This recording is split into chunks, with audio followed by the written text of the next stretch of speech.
جب آپ خدا کی دولت کو خدا کی سمجھیں گے تو خدا خدیجہ کی طرح آپ کا قصیدہ قرآن میں پڑھے گا وَوَجَدَكَ عَائِلًا فَأَغْنَىٰ. اے میرے پیغمبر آپ کو جب میں نے غریب دیکھا, مفلس دیکھا, تنگدست دیکھا, فقیر دیکھا تو کیا دولت دے کر آپ کو غنی نہیں کر دیا؟ تو یہ آپ حضرات کچھ بھی آپ مدد کریں گے تجربہ مکاتب کے لیے خدا آپ کے رزق میں اضافہ فرمائے گا.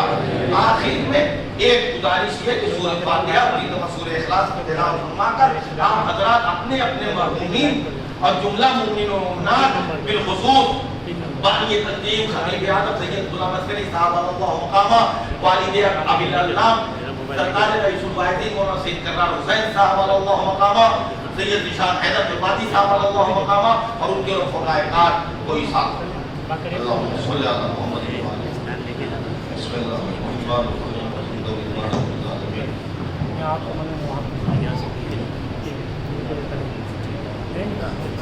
سر